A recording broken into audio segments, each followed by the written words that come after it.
Allah menugaskan cuma satu. Iqra kitabaka kafa binafsika al-yawma 'alaika hasiba. Bacalah kitabmu. Cukuplah itu sebagai juru hisabmu. Cukuplah itu sebagai muhasabahmu.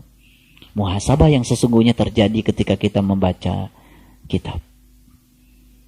Simpel sekali. Belajar agama itu simpel sekali. Semakin dalam, saya diberitahu rahasia Al-Quran oleh Allah. Ternyata semakin simpel agama itu. Semakin sederhana. Ternyata di balik kesederhanaan itulah adanya kebijaksanaan dan kearifan. Ketika telah membuat sesuatu yang sulit menjadi amat sederhana, itulah sesungguhnya puncaknya ilmu. Jadi kalau masih berbelit-belit cerita sesuatu, itu namanya belum ngerti. Saya ngerti Pak, cuman susah ngomongnya. Itu belum ngerti. Lah bagaimana? Ya, sesuatu yang sudah dimengerti itu harusnya mudah dikomunikasikan pada orang lain. Kalau belum bisa dikomunikasikan, itu namanya tacan ngartos. Ya, jadi sekarang saya ingin berikan sebuah contoh sederhana. Mari kita lihat Mesir. Mesir itu tempat hidupnya Fir'aun. Jadi kehidupan Fir'aun dan Nabi Musa itu awalnya secara fisik dalam sejarah itu adalah Mesir. Jadi kalau menurut saya gejolak di Mesir ini bisa merupakan sebuah tanda besar dari Allah bahwa pertikaian darah di masa lalu terjadi di masa kini karena kita telah mengabadikan sifat-sifat Fir'aun. Dan Fir'aun ini sudah tidak tinggal di Mesir saja. Sudah beredar ke seluruh penjuru dunia. Dan kegelapan akan mewarnai seluruh penjuru dunia. Jadi ini kemungkinan akan menjadi sebuah bola salju. Karena akan terjadi resonansi yang luar biasa. Karena manusia tidak suka lagi berada dalam situasi yang tidak nyaman. Karena manusia punya hak asasi untuk nyaman. Jadi hak asasi itu seperti ini. Orang lain punya hak untuk menyakiti kita. Tapi kita punya hak untuk tidak merasa tersakiti. Setuju? Nah itu yang bagus. Itu hak asasi yang benar yang kayak gitu. Nah hak asasi selama ini itu salah kaprah. Ketika orang lain punya hak menyakiti kita, kita juga punya hak menyakiti orang lain. Nah sama gilanya. Gak usah belajar Quran surat Ar-Ra'd. Capek-capek. Ya kan? Iya puncaknya Ar-Ra'd itu kan melawan kejahatan dengan kebaikan. Orang lain punya hak menyakiti kita. Kita punya hak untuk tidak merasa tersakiti. Lalu kita punya hak untuk menyayangi orang-orang yang menyakiti kita. Simple. Damai nggak kalau begitu semuanya? Damai. Nah sebetulnya ketidakdamaian itu karena apa? Karena kita ego. Nah egonya dibimbing oleh Fir'aun. Itu barangkali ya Allah yang mengizinkan Fir'aun diawetkan itu tubuhnya. Karena memang Fir'aun ini memang abadi. Di setiap zaman pasti akan ada. Oke. Saya cuma mengulang saja supaya kita, oh iya ya. Qurannya ketika dipahami untuk diri saya, kok terasa ya pragmatisnya. Tapi ketika Quran ini dibaca, begitu dengar Fir'aun, oh itu dulu. Kan di sini dikatakan, ya, ingatlah nikmat Allah atasmu ketika dia menyelamatkan kamu dari Fir'aun dan pengikutnya. Gitu. Jadi oleh karena itu, maka ya, mari kita fokus pada diri kita ketika kita membaca Al-Quran. Supaya kita mendapatkan pencerahan terus-menerus dari Al-Quran. Baik, kita masuk ayat yang ke-8. Dan Musa berkata, jika kamu dan orang-orang yang ada di muka bumi semuanya mengingkari nikmat Allah, maka sesungguhnya Allah maha kaya lagi maha terpuji. Ini Musa berkata tuh kepada siapa? Kepada kamu. Siapa kamu di situ? Tentu saja orang-orang yang pernah ikrar untuk berguru kepada Musa. Betul? Yang di luar itu tidak masuk dalam ayat ini. Karena di sini yang dibicarakan itu, jika kamu dan orang-orang yang di muka bumi semuanya mengingkari nikmat Allah. Ini yang dibicarakan ini adalah orang-orang yang mengingkari nikmat Allah. Siapa yang mengingkari nikmat Allah? Yang sudah dapat nikmat atau yang belum? Yang sudah dong. Berarti ayat ini cerita untuk yang sudah dapat nikmat. Tapi kemudian dia mengingkarinya. Apa sih nikmat Allah yang paling besar? Allah katakan di Quran, wa'tasimu bihablillahi jami'a wa la tafarraqu wazkuru ni'matallahi 'alaikum idz kuntum a'daan fa'alafa baina qulubikum fa asbahtum bi ni'matihi ihwana. Nikmat Allah yang paling besar itu ketika Allah menyelamatkan kalbu kita dari gelap gulita kepada terang benderang, ketika Allah mengulurkan tali kepada kita, habl. Apa itu tali Allah untuk kita? Tali Allah itu kata Imam Al-Ghazali adalah ma'rifatullah. Jadi orang-orang yang telah Allah mengulurkan tali kepadanya, lalu dia menariknya dengan kuat, kemudian mengikuti kemana arah tali itu bergerak, dia akan terus berada dalam ikatannya Allah. Tapi orang-orang yang saat itu ragu dan melepaskan tali yang Allah ulurkan kepadanya, itulah sesungguhnya orang-orang yang mengingkari nikmat. Proses pengingkaran itu sebetulnya sederhana, karena dia membiarkan anak perempuannya hidup-hidup, tetapi dia menyembelih anak laki-lakinya. Artinya apa? Dia cenderung ke kiri, tapi tidak cenderung ke kanan. Makanya godaannya orang yang sudah belajar kerohanian itu pasti dari urusan dunia. Makanya ujiannya pun pasti akan dihantam terus urusan dunianya, sampai suatu saat dia menjadi imun dengan urusan-urusan dunia. Dan itu telah terjadi pada semua orang. Ya, dari zaman para nabi, zaman para sunan, para wali, ya termasuk juga mungkin kita rasakan sampai hari ini. Bagaimana Allah bisa ya menaikkan kita ke tangga-tangga kerohanian kalau kita tidak menuruni tangga-tangga keegoan.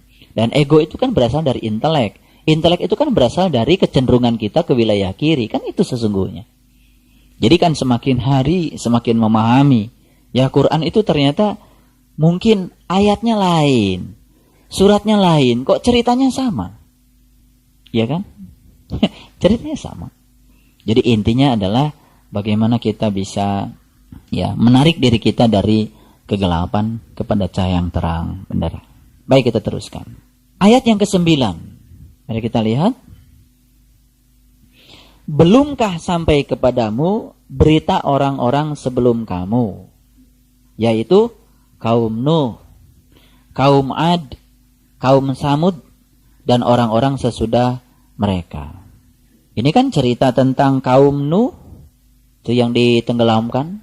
Kaum Ad, kaum Samud, itu dibahas secara detail di Quran surat Al-Kahfi. Sebetulnya kaum Nuh, kaum Ad, kaum Samud itu adalah orang-orang yang dulunya itu sudah diberi nikmat tapi mengingkari.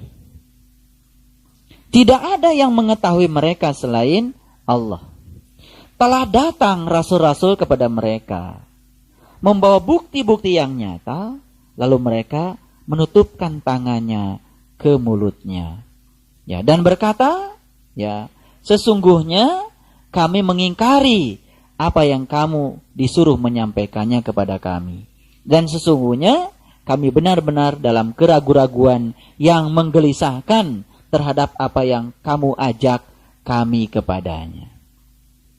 Jadi kalau ada orang yang belum ikutan, ragu, wajar nggak? Wajar. Perlu marah nggak kita? Kalau mereka mencaci maki kita, wajar? Lah wajar, namanya juga tidak tahu.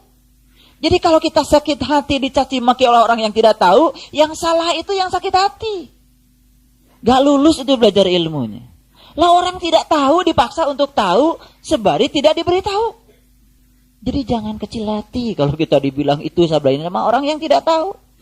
Jadi kalau disesatkan sama orang sesat, ya tenang aja. Justru yang jadi persoalan Quran itu, mohon maaf ya, Quran tidak membahas mereka yang di luar. Tapi Quran itu membahas mereka-mereka yang telah ikrar, di hadapan guru, ikrar kepada Allah. Setelah itu dia mengingkari itu yang berulang-ulang diceritakan dalam Al-Quran. Itu yang diulang-ulang.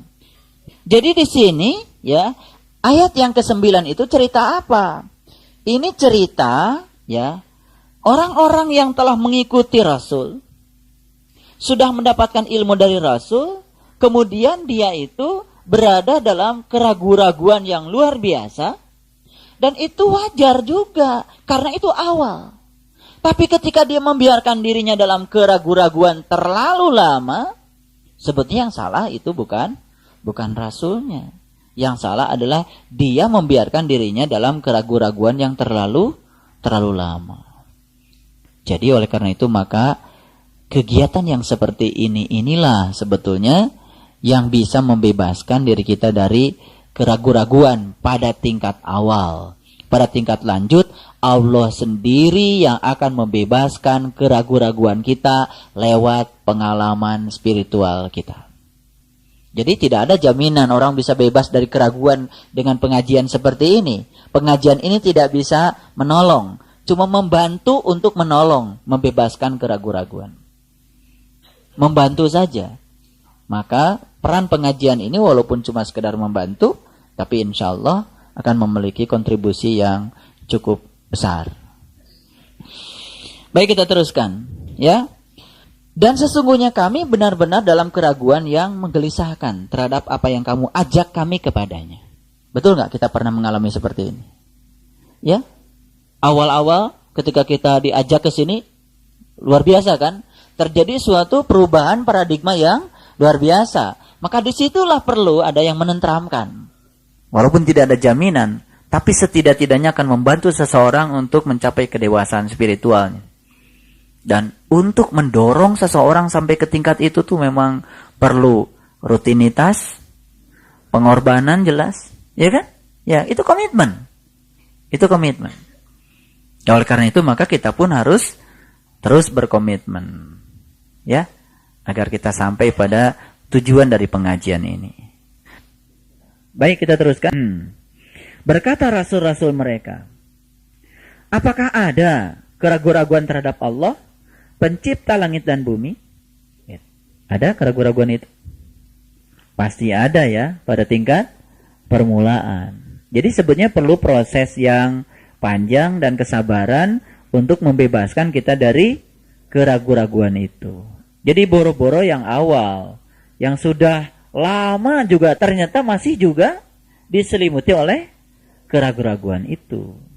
Jadi sebenarnya penyakit yang paling utama belajar ma'rifatullah itu adalah keraguan-raguan. Baik, kita teruskan. Dia menyeru kamu untuk memberi ampunan ya kepadamu dari dosa-dosamu dan menangguhkan siksaanmu sampai masa yang ditentukan.